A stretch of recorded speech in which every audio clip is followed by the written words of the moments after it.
Hello everyone.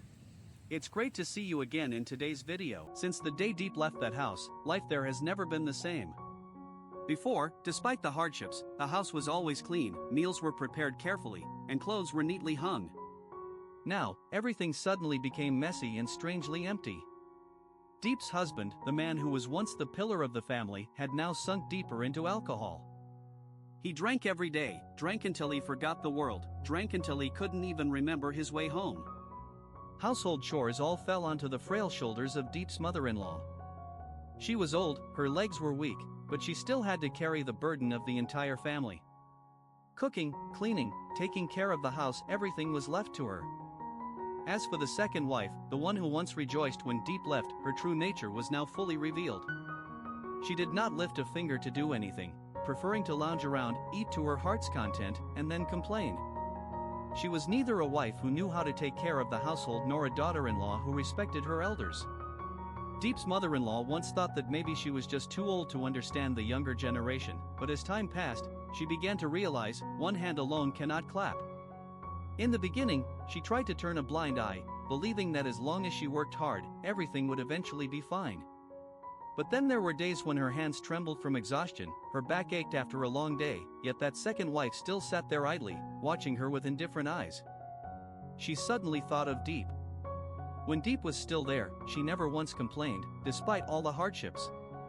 Every morning, Diep woke up early to cook, sweep the yard, and do the laundry. She never minded the wind or the rain, nor did she shy away from hard work. Diep had once been the daughter-in-law she was most proud of. Yet, she had let her go. She once thought that Diep wasn't good enough, wasn't obedient enough, wasn't patient enough to hold this family together. But now, looking at the messy house, at her alcoholic son, at the lazy second wife, she finally realized perhaps Diep was actually the best. Leaving behind her old home, Diep struggled alone against the harshness of life. On sunny days, she wandered into the forest to gather firewood and pick wild fruits to survive.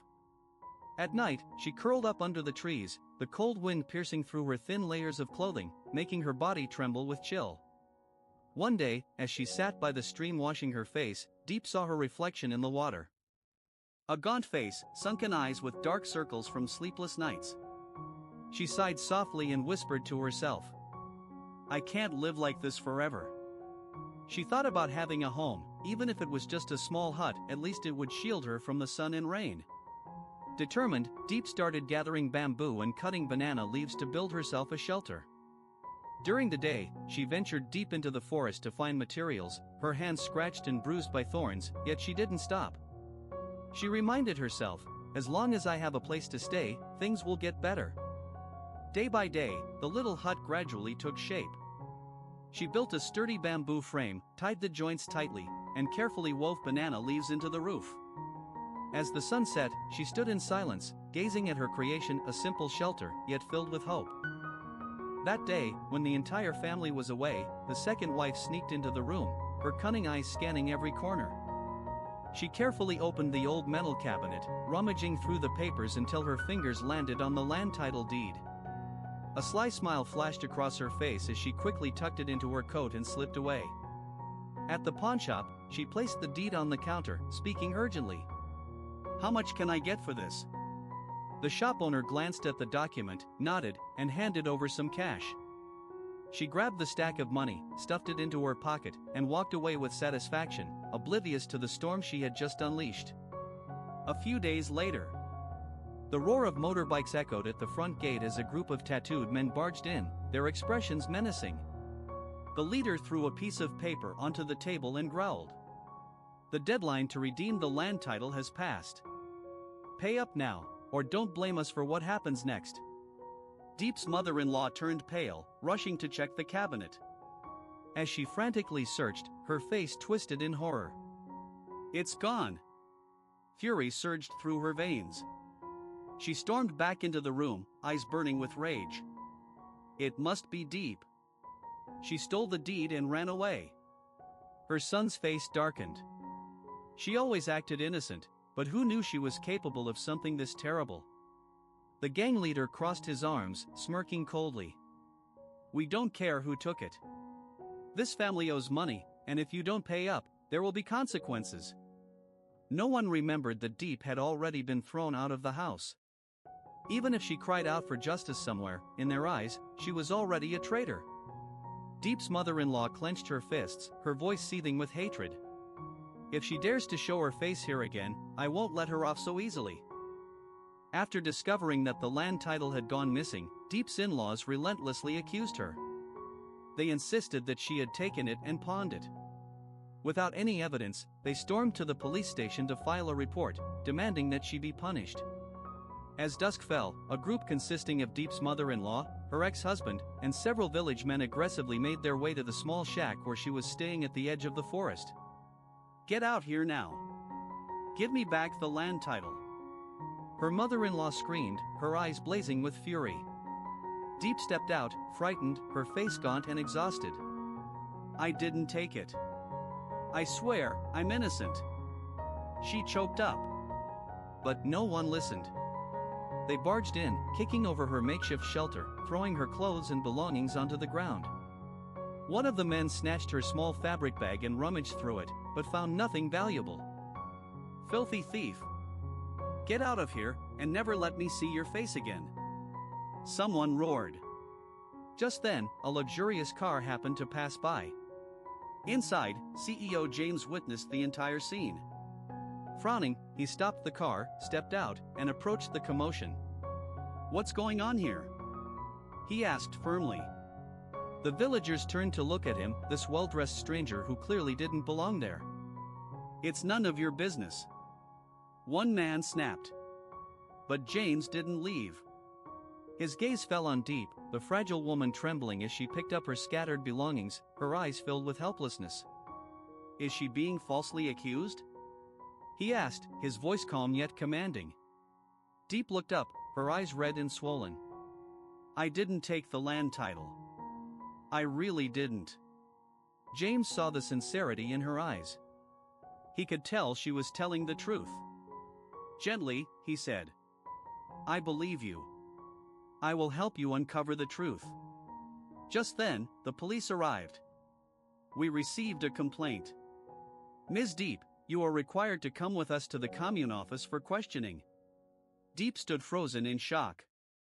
Before she could say a word, two officers stepped forward and motioned for her to follow them. Her in-laws smirked in satisfaction as she was taken away, unwilling to hear any of her pleas. James stood still, watching, his eyes turning cold. He knew he couldn't just stand by and do nothing. "I will help her reclaim her honor." Determined, he quickly got back into his car and followed them to the commune office.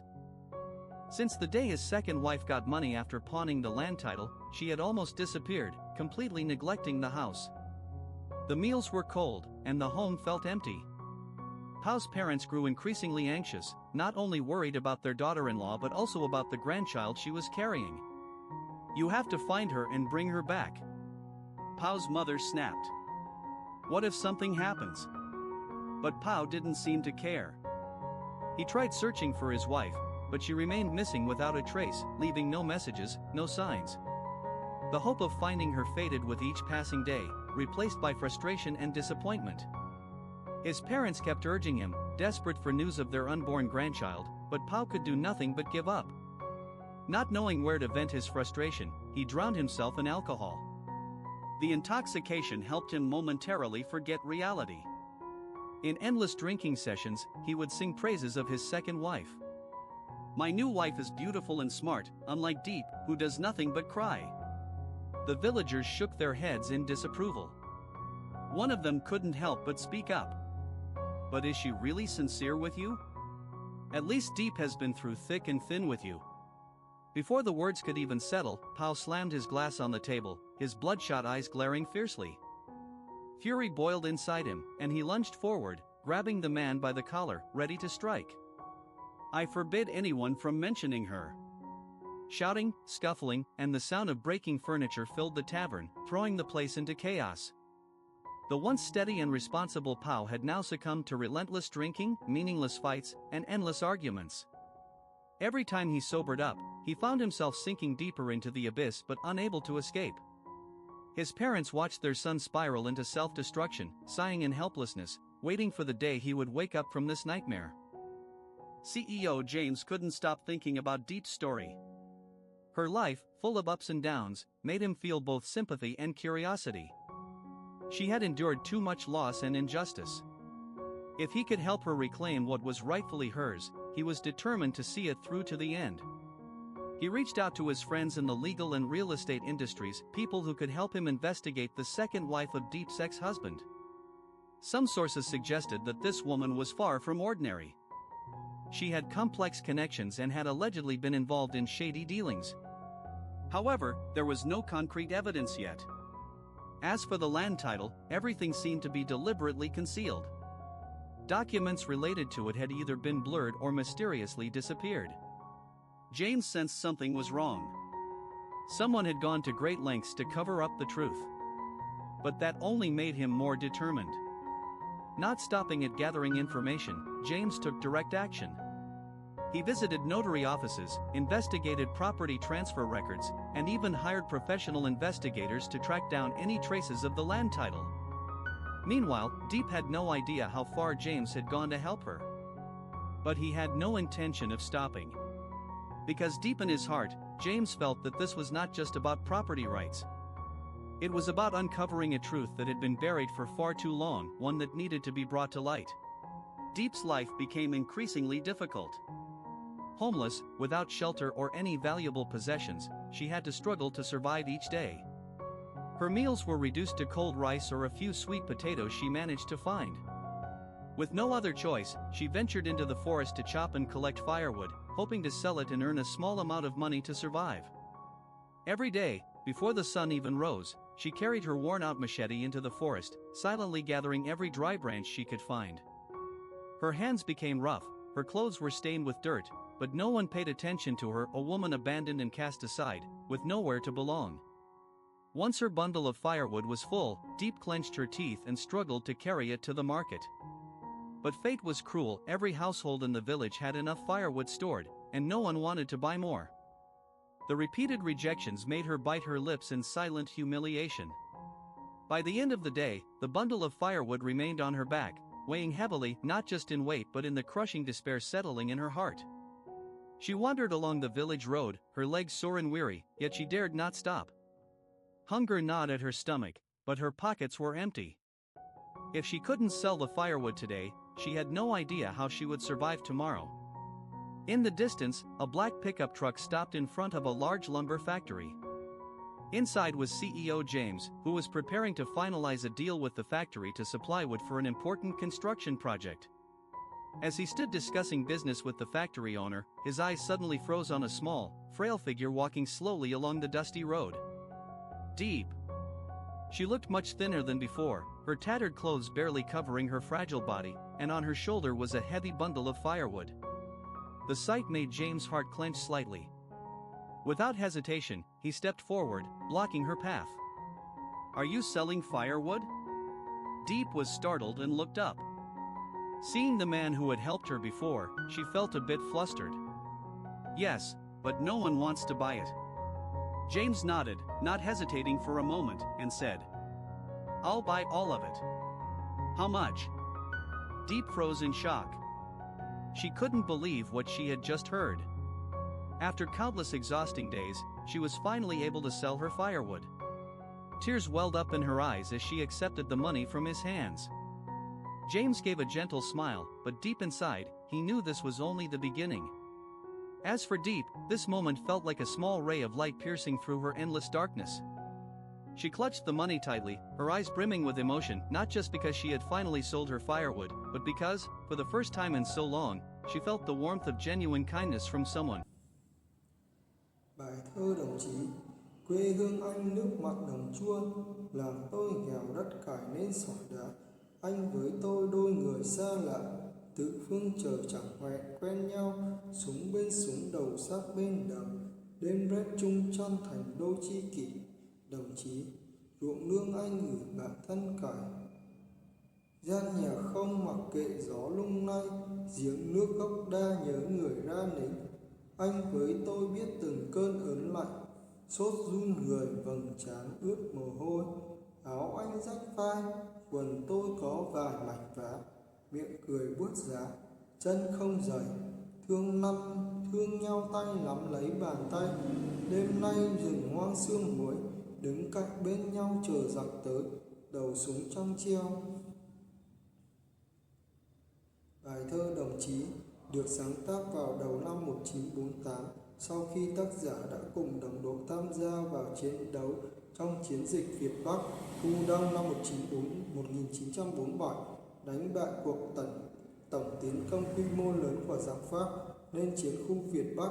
Bài thơ là một trong những tác phẩm tiêu biểu nhất về người lính cách mạng và văn học kháng chiến chống Pháp từ năm 1946 đến năm 1954.